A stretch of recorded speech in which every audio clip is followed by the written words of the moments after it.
When we talk about the AI boom, the AI gold rush, or even the AI bubble, usually the same names pop up. Nvidia, ASML, TSMC, and then if you're really looking into it, you've got Lam Research, AMD, even Intel. But there's always one part of the semiconductor ecosystem, shall I say, that gets forgotten or left behind. Maybe because this is a cyclical business, and that's the memory side of things. Now, we've talked about memory before, we've talked about Micron, and we're going to talk about Micron yet again. Yes, you've got other players as well. Samsung, pretty big one. SK Hynix, another big one as well. But Micron, actually right now, is only up 10% year to date. It previously was up close to 80%. So quite a big drop here in the last couple of months, around 30% or so. Currently has a market cap of $103.2 billion and a forward PE of just 12.1 times. Now, that's not expensive, especially if you look at how fast the analysts expect Micron to grow in the coming fiscal years. Now, yes, maybe right now, from the profitability side of things, free cash flow, that's not great, as you will see in just a bit. But maybe we could be near the bottom, or the bottom has already happened. Now we're going back up. Again, it's all about trying to time the cycles. You might not time it perfectly, but it's much better to be near the bottom than to be near the top. And in my opinion, although, of course, the AI server hype and all of that, we've been talking about that for a while, the memory has lagged a little bit. So let's talk about all of that in this video. If you enjoy this type of videos, leave it a thumbs up, subscribe if you have not. Hit the notification bell as well so you don't miss any videos. If you want to support me even further, do check out the link down in the description and in the pinned comment with the top 10 best stocks to buy now, or go to fool.com/couchinvestor. Thank you very much. Now, like I said, this is a cyclical business, and you can clearly see this here with revenue and free cash flow, right? Looks like a roller coaster ride on a roller coaster tycoon. We go up and then go down, we go up and then go down, and now it does seem like we're going to make our way back up for revenue and free cash flow. You can see it here as well. Return on invested capital, negative because of all of their investments, but we are trending up. This is in the last 12 months. Same for gross profit and same for net income. From a couple of valuation metrics standpoint, we have here forward PE, EV to EBITDA, price to sales, free cash flow, like I said, non-existent. So yeah, that doesn't really matter right now. Then price earnings to growth. Currently it's very, very high, but if everything does pan out as expected, I do expect that number to come down, especially in the next quarter. But forward PE, EV to EBITDA, price to sales is now under the 5-year mean. So at least we've got that on our side. If we look at the average analyst price target, it does sit around 70% higher than the price we're at today. And you shouldn't really make your investment decisions based on analyst price targets, but it's always nice to know what Wall Street is thinking about a certain company. Now, more recently, we've got the news that Micron will resume buybacks that has been suspended amid slump. They said, in light of improved conditions, the company determined that repurchases may resume.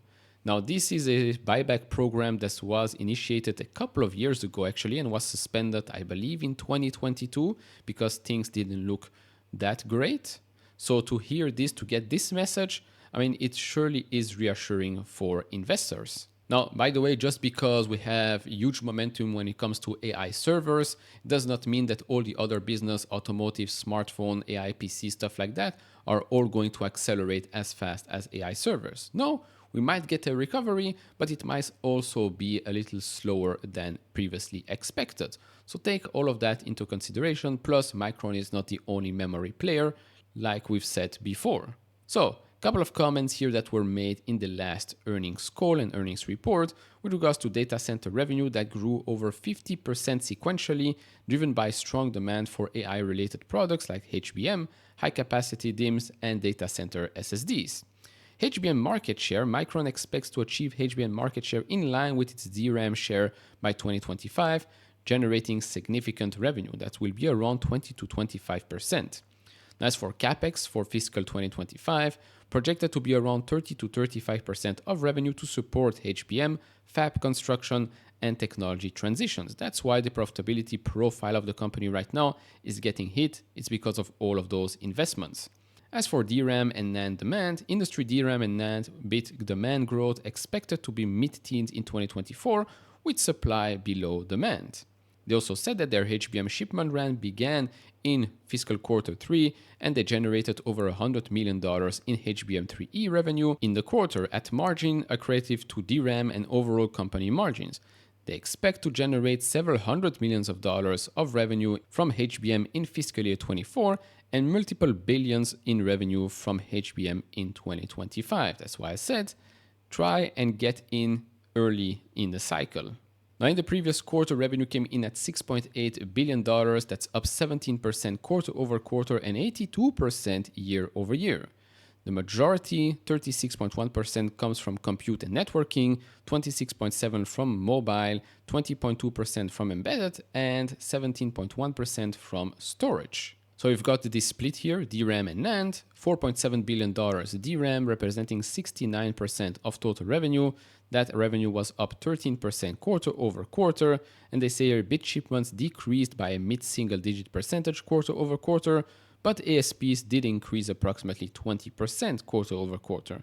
A bit of the same for NAND, although here bit shipments did increase by a high single digit percentage quarter over quarter. Revenue was $2.1 billion, and that increased 32% quarter over quarter. Overall, as you can clearly see here, quarter over quarter or year over year, we're seeing massive improvements. Revenue, gross margin, operating expenses is up as well. It's normal. They're investing quite a lot.